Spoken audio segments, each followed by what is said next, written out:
Hello everyone, welcome to today's session on AI services. My name is Aparna Chaturvedi. I'm the Principal Product Manager at Oracle. And today I'm accompanied with Marianne, who's the Senior Applied Scientist in our organization. And today we're going to walk through high-level overview of AI services at Oracle. But before I begin, I want to ask all of you a question. We all have heard that artificial intelligence can do things that generally require human intervention. But do you really know what it takes to solve a problem through AI? So typically speaking, what you obviously need to know is a clear problem statement, right? What problem do you want to solve through AI? There might be several requirements for a particular customer, and you may want to filter through those requirements to identify a specific and a clear business use case that must be solved through AI. Then we have data. Data, as you all know, we have data is everywhere, right? You have application data, logs, telemetry. But what you need is really a clean and valuable data that is related to the problem that you're trying to solve that can be run through AI services and run through the models. Of course, you need a data scientist or a data science knowledge. As you know, this is a very rare or competitive discipline these days. Machine learning knowledge and data science, to build those models and algorithms is very much needed. And last but not the least, you need cloud compute. So you need, so Oracle at OCI can provide you all the computational resources that you need to, run the AI services and execute the models.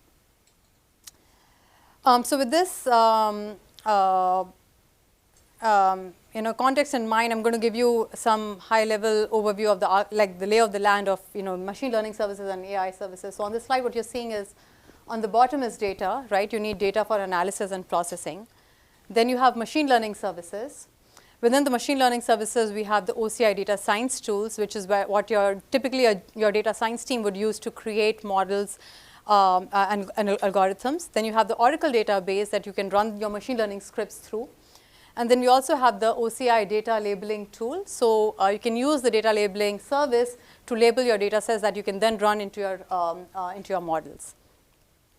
So machine learning services is typically what your data science team would use to write the models or create the models. But what if you don't have the data science team, right? If you don't have that knowledge. And that's where we, the AI services team, kind of come into picture, and you can use most of these services, and we're going to spend most of the time today on these AI services. So what I'll do is I'll provide a high-level overview of all of these services, but essentially within the suite of AI services at Oracle, there are several perceptual services such as digital assistant, OCI speech, language, vision, document understanding. And then we have what we call as decision services, which fall under the decision pillar, namely anomaly detection and forecasting. And why decision services? Because these services provide information to our customers to help them make better decisions.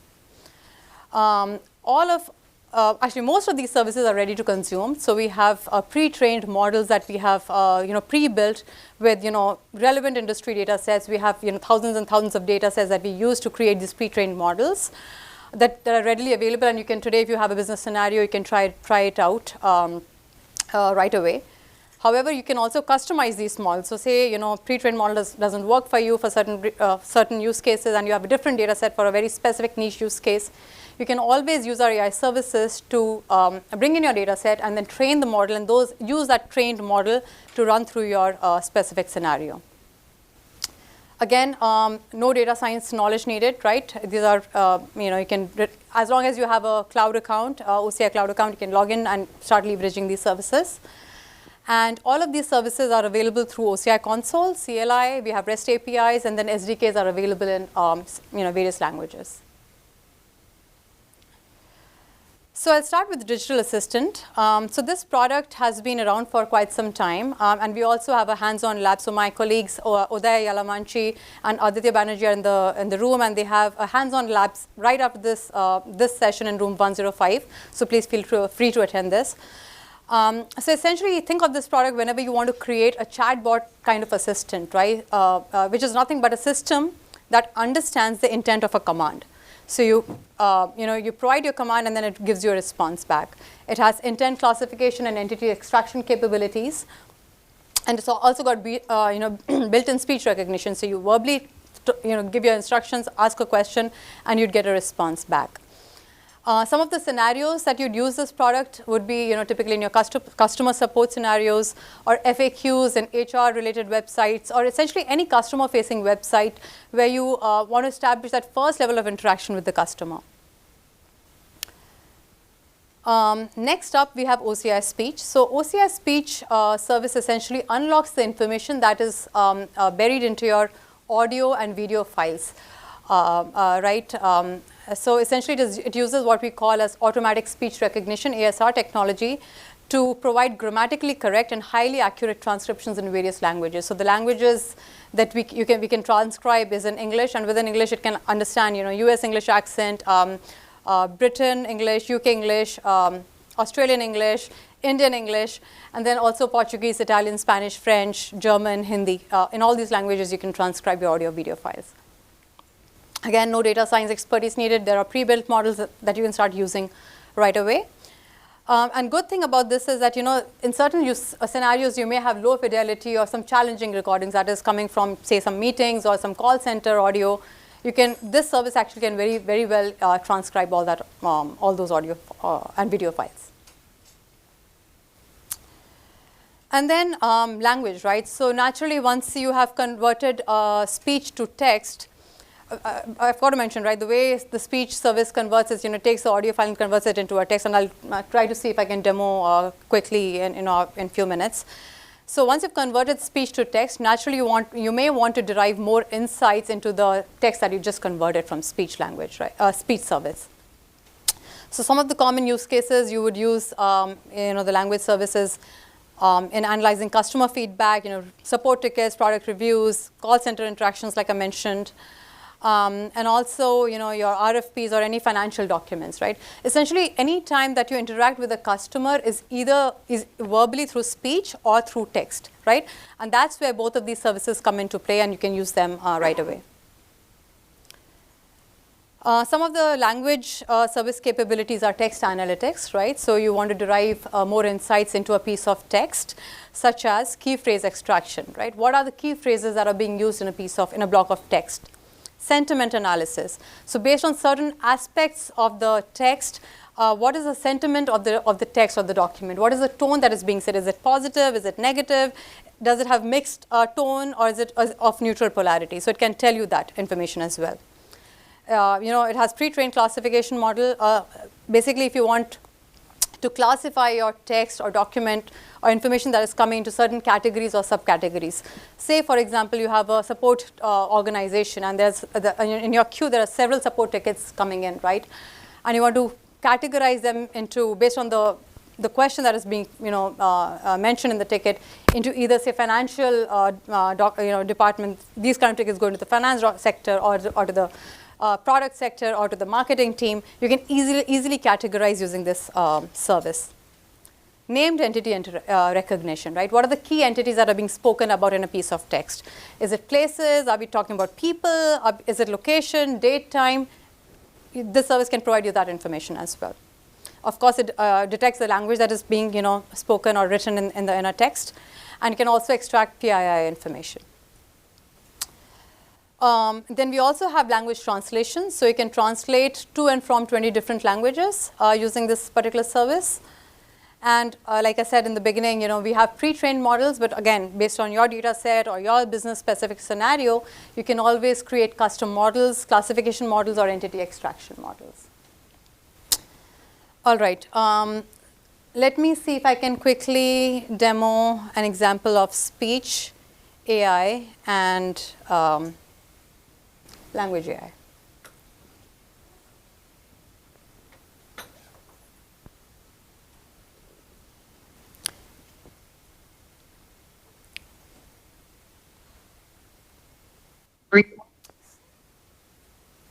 Nothing quite conveys America's need for quick culinary convenience like a TV dinner. Turkey and gravy with mashed potatoes and peas, all neatly portioned in an easy oven-ready tray.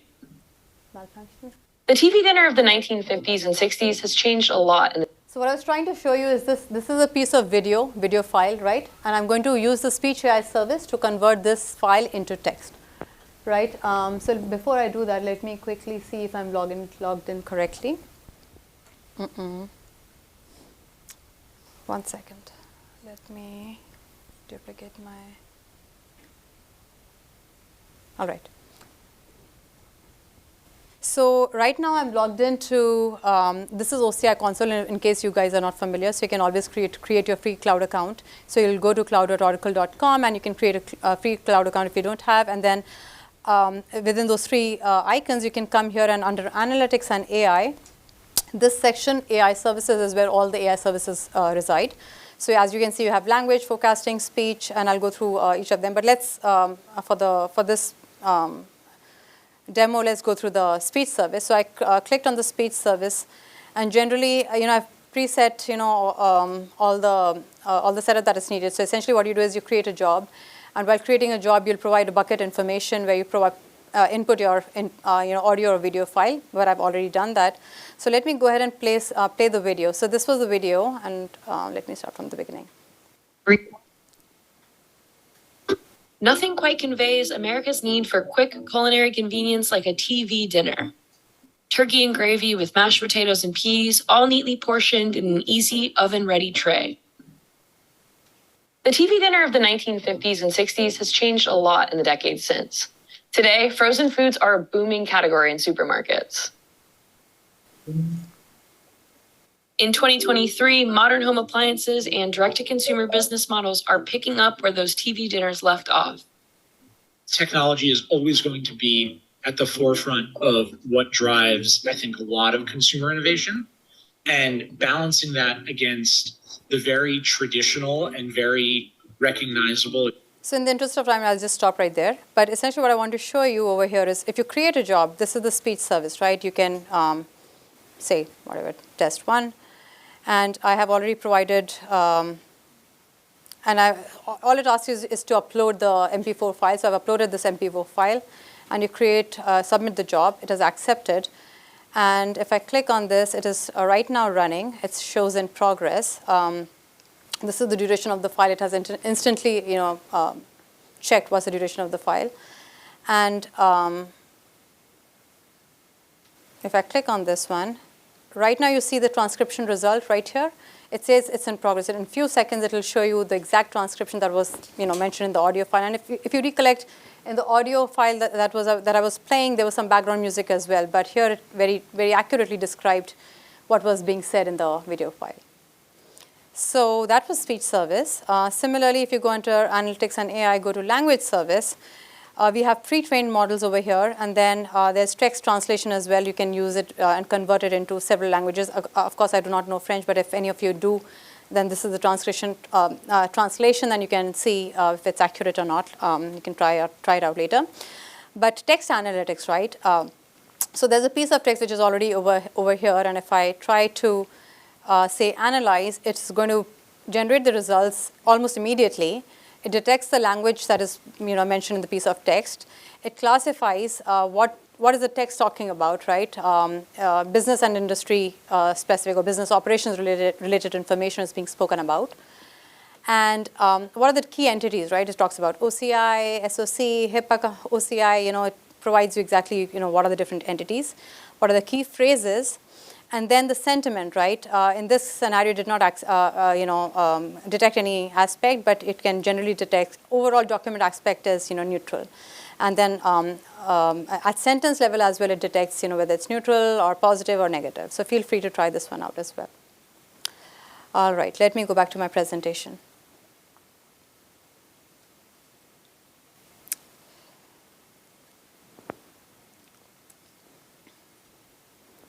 All right, so next up is OCI Vision and Document Understanding AI services. So as you know, a lot of insights today can be locked in a variety of documents and files or images. And both of these services help you extract that information that is visually represented, that you can see. So some of the common use cases would be digital asset management, right? You want to make your documents and images more discoverable or searchable. You can identify visual anomalies in your data.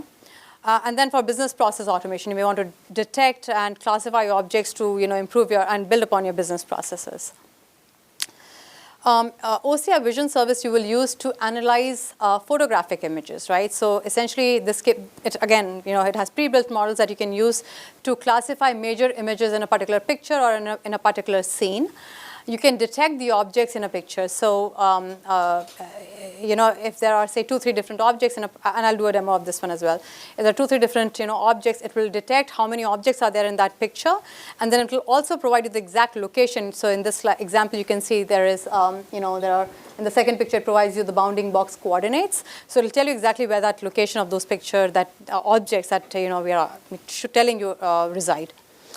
And then we have text detection as well using the optical character recognition technology. So we can detect text which is in a single line or even at the word level, and I'll show you that as well. Like I said, we have pre-built models, but you can always create your custom models. So we have integration with the OCI data labeling service. So say some of these pre-trained models are not working for you, you can always bring your data set, your images, your documents, label them, say, label these kind of documents or these kind of images as, say, pencil, these kind of documents as eraser, and then use that data labeled data set to train the model, and then use that trained model for your specific business scenario. Similar to the vision service, you can use the document understanding service to extract information from documents and files, right? So some of the capabilities are text recognition from documents, both at the word level and the line level. It can detect the language that is being used in a particular document. It's got pre-built, document classification, but you can, customize it as well. And there are predefined key value pairs that we have, the service has, that you can use to extract information from a variety of, formal official documents, right? Say invoices, receipts, all sorts of IDs, driver licenses, passports. So if you want to extract that information, you can use the service. And then table extraction, right? There's, if you have content in tabular format, so they can extract that content in a which is available in a tabular format while maintaining the row and the column relationship between various cells. So you can do that as well. All right, let me see if I can demo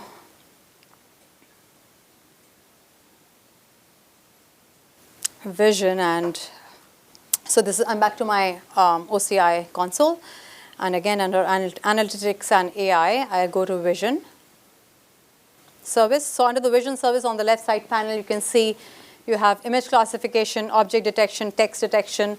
Document AI we're in the process of deprecating, and instead we have this new AI service, which is the document understanding. But let's see image classification, right? So over here, you can see there's an image, right? I don't know what this image is about, but I'm not sure if you noticed or not, but it took less than a second for the service to work and provide you the labels. Okay, so this picture has overhead power line going on. Yeah, there's a road, there's a transmission tower, there's vegetation going on each side of the road. Then there's electrical supply. So these are the different labels that the pre-trained model detected, right? And also provides you the confidence score that the model, feels that it is confident about the results. We also provide the request and the response files over here, so you can download it from the object storage. Similar example, there's a pair of jeans, but again, what are the different labels, right? It's a denim, it has a pocket, it is a jeans. Textile, waist, it has a waist. So these are the different labels. Again, like I said, you can always customize these pre-trained models by using the OCI data labeling service. Similarly, object detection, right? A feature of the Vision AI service. So there are cars. Yeah, there are cars. So it has detected actually 3 cars, 1 bus right here, right? And there's a person that it has detected as well. And these bounding box coordinates tell you exactly which location, where it is, right? So if you click on the bus, it will tell you this is the bus, right? This is the first car, this is the second car. Similarly, in another example, there's a person, there's a face, there's a helmet, and it also gives the bounding box coordinates. Again, these are very simple examples, but you can always bring in your complicated images and try this service out. Similarly, we have document understanding. Let's use the text extraction, right? So I'm using a demo file over here. It's right now analyzing the document. And for each document, it has extracted each sentence, right? Each text in a particular line. So right now, it is extracting the text using line.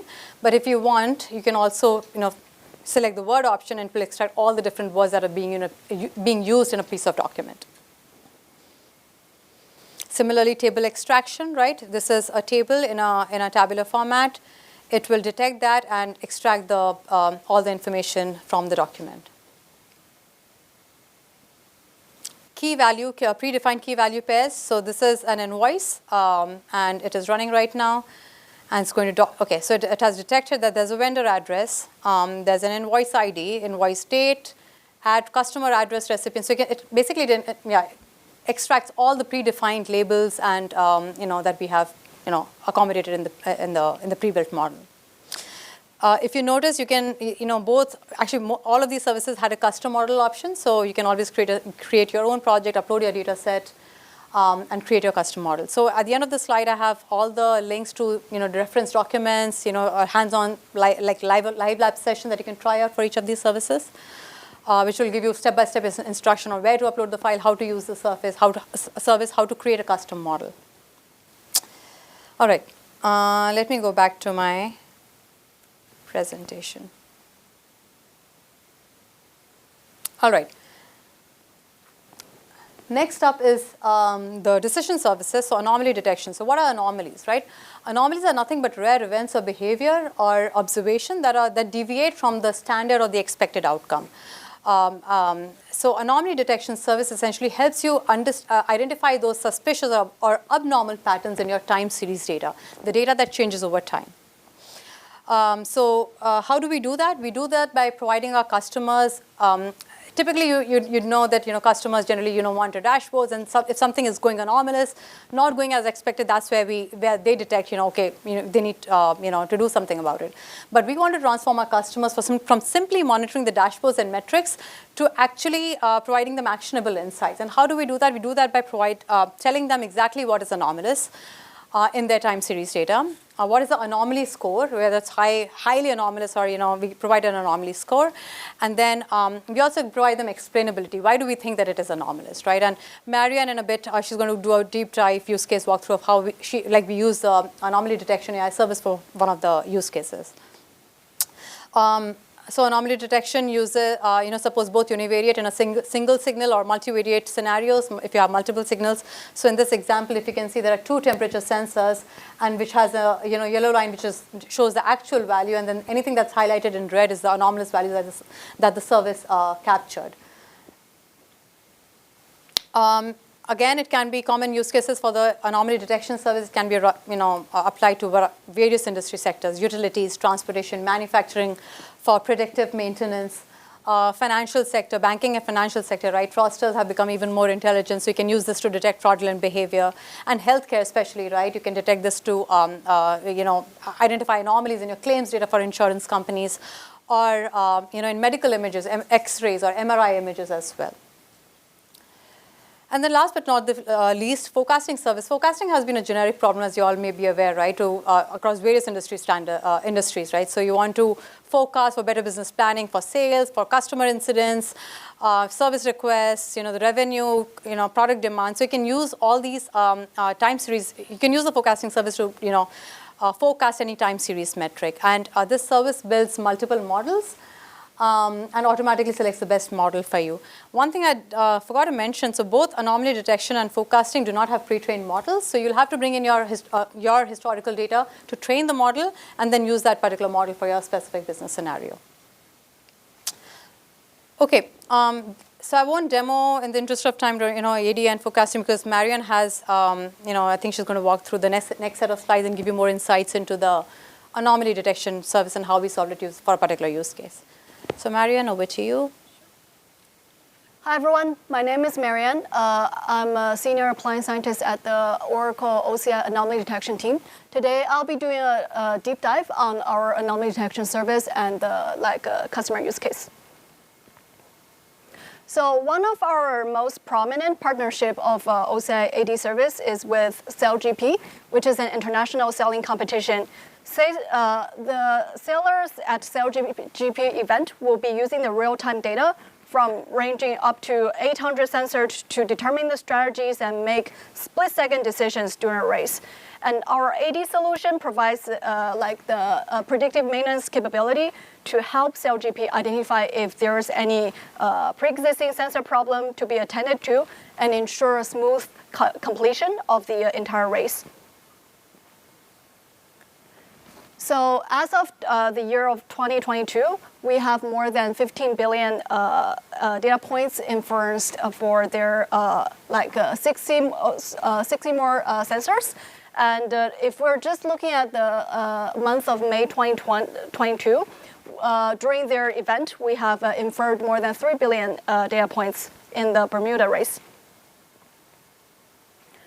So going back to what we have provided to enable them to have the successful completion of those inference, there are three crucial features that we provide, ranging from the automatic data preprocessing, which basically gives them the capability to handle a range of robust type of data inputs, ranging from data sets with missing values, the outliers, the seasonality and trend, and intelligence at work, which basically offers the capability to automatically select the algorithm based on the input statistical characteristics of the input, adjust the sensitivity by providing the API parameter to the user so that given a certain customer use case, they can tune the sensitivity parameter based on their desired sensitivity threshold. And finally, the anomaly scoring. So anomaly scoring will be an additional field for explainability to evaluate how severe or how intense a given event is. And finally, the capability that we provide, which automate and scale the business workflow, which is called async. Async is short for asynchronous call, which is a large-scale inferencing up to 1 million data points per call and for scalability. So specifically talking about the CellGP use case, this will be translating to processing up to 1 billion data sets in 9 hours with 522 jobs running in parallel, which would have taken 176 hours otherwise.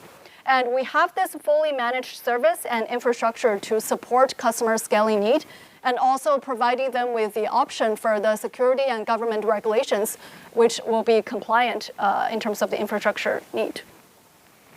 So going back to a generic anomaly detection use case, the univariate anomaly detection. What is exactly the definition of this? So for the time series-based univariate anomaly detection, we will be looking at whether each data point in this given time has unusual values or not following the expected pattern in the entire context of the whole series. And it will be applied to use cases where the time series signals have weak or no correlations with one another. So in that particular aspect, basically all of them need to be analyzed individually.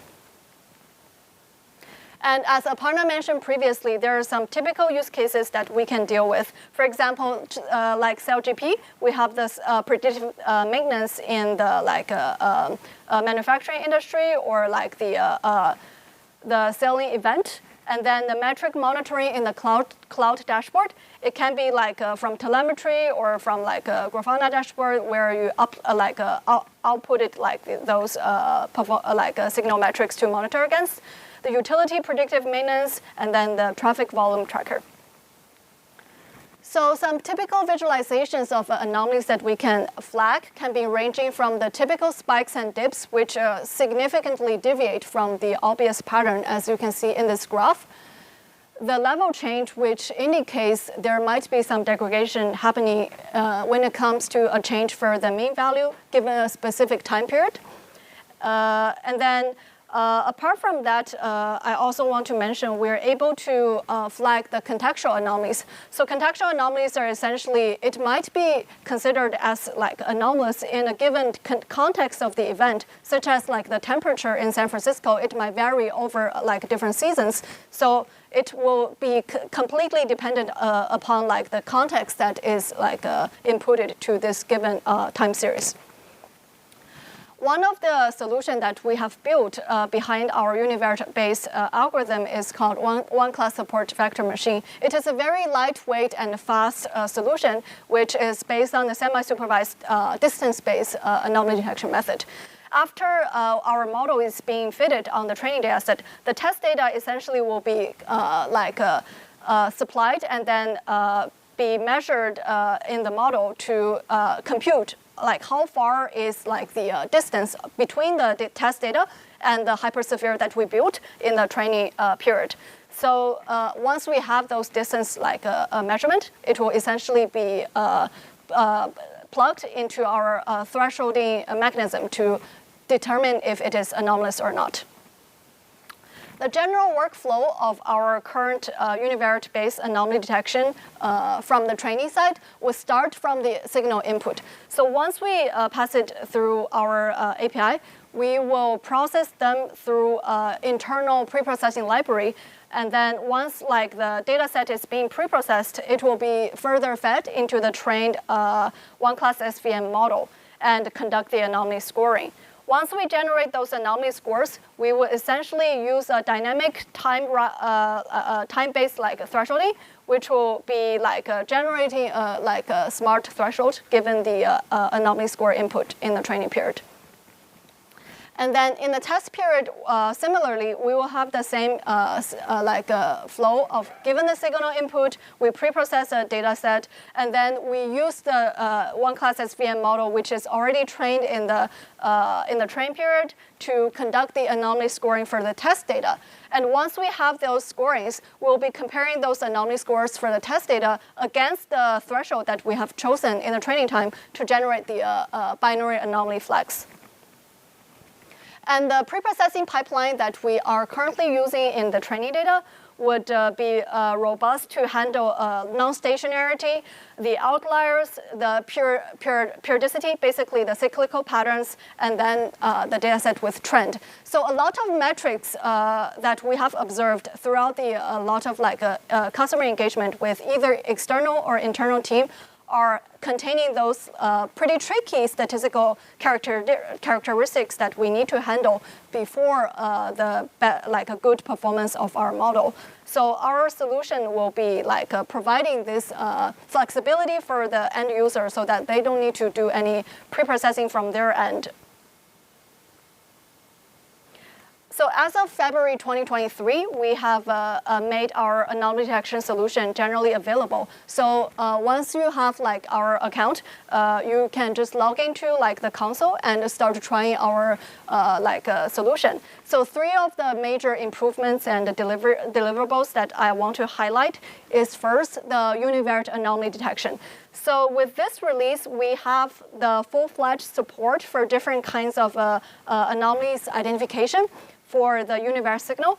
We have implemented a backend runtime optimization so that it will be like be basically supporting our current synchronous time limit. We have the preprocessing improvement to provide more robustness in terms of the signal input. And we have the user-specified tuning, which I previously mentioned with respect to the sensitivity parameter so that you can modify the threshold given certain sensitivity preference.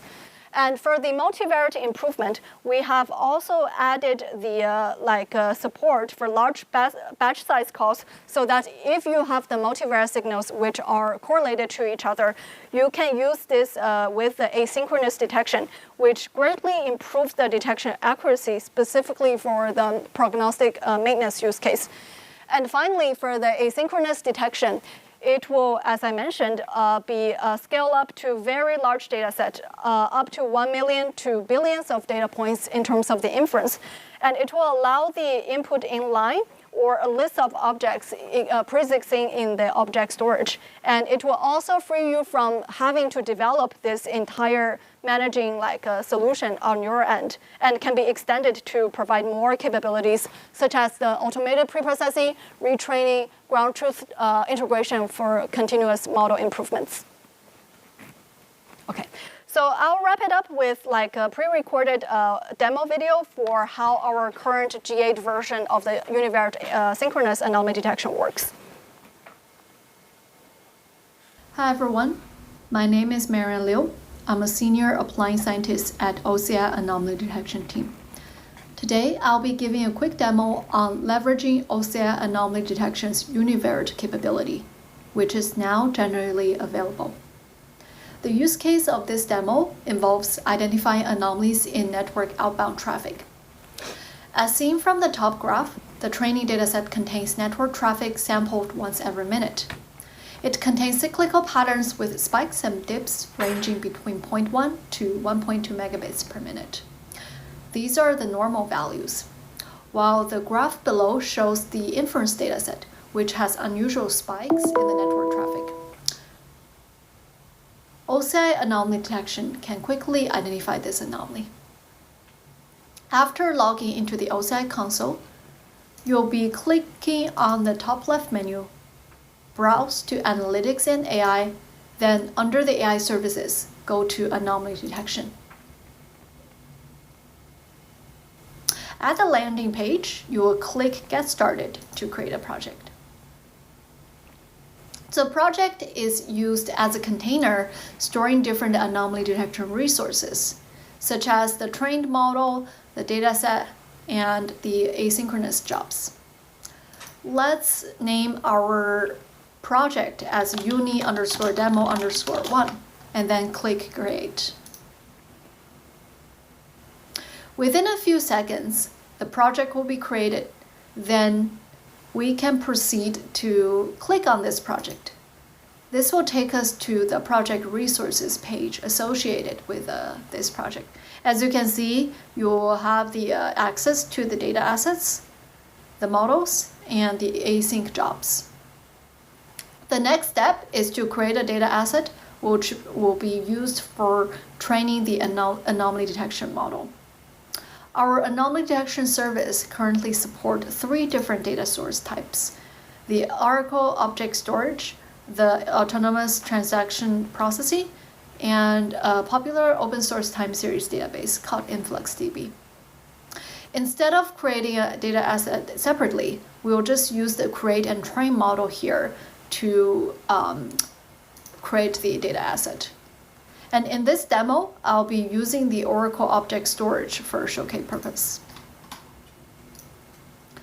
So we'll be navigating to the right location of the data and then hit Create. So the data asset has been successfully created. Then when you hit Next, you'll have the access to choose the model-related parameters. As you can see, you can decide on the target FAB, which is a target false alarm probability, the training fraction ratio, which is a percentage of dataset used for training, the window size, which is the number of previous timestamp the model uses at each point for inference. If you just click automatic window size, which is leaving as default, our solution will be automatically choosing the window size for you. While in the algorithm hint, you basically have the option to choose if you want to stick with a univariate solution. So in our case, we just choose univariate 1-class SVM. While I left the other parameters as default, we will go and click Next. In this page, you would be reviewing the data information for training and the model-related information. You can view the model training details by downloading the JSON file here. And in the same time, you can also have like a brief understanding of the window size being picked. Note that if you see a window size which is of greater than 1 being chosen, when you supply the testing data sets for inference, you should make sure the number of rows is equal to or larger than the window size value. So let's say the window size return in this case is 48, then you should at least have 48 rows in the inference data set to get anomaly detection result. So let's click Detect Anomalies to run through the detection workflow. So after we choose the right dataset, we also have the option to tune the sensitivity parameter. So sensitivity parameter in this interface is a parameter ranging from 0 to 1 that controls how sensitive the algorithm is outputting the anomalies. If we leave it as default, it will be 0.5. The higher the sensitivity parameter, the more anomalies our solution will be flagging. In this case, we'll just leave it as default and click detect. All right, so now we have the result which are rendered in the interface.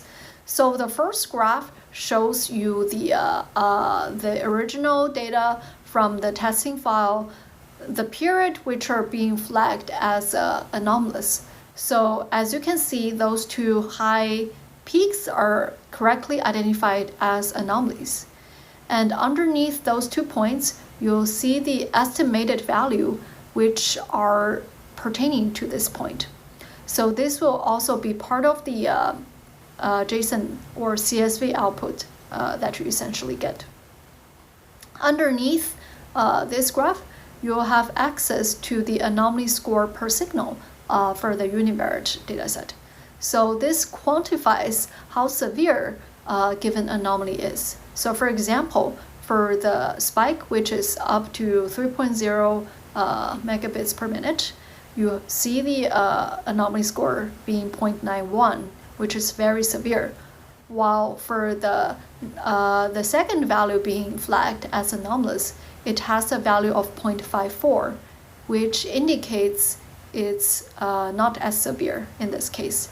So you can leverage the anomaly score in your downstream process to take adequate actions. This is the end of the demo. Thank you. So last slide, basically I have all the resources here for all the, all the AI services. There's product page, there's documentation, and then there are workshop IDs, so you can take a picture of this. I've mentioned the ID names, so it's all freely available, so you can log into the website, and it's an Apex application live lab session. It will walk you through step by step how to use each of these services.